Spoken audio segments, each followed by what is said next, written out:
ఉగ్రవాద దాడులతో భాగ్యనగరము దగ్ధమవుతున్నదిరా మన భరత ఖండము.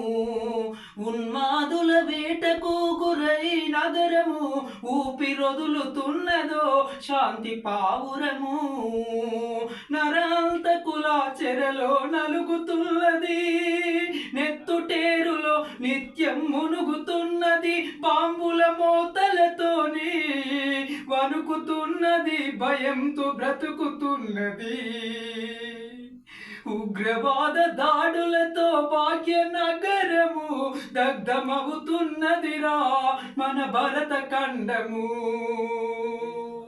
మత కల్లోల మారణ కాండలలో మరణమొందిన మంచి మనుషులెందరో టెర్రరిస్టు చర్యకు తెగిపడిన శిరసులు కన్నీటి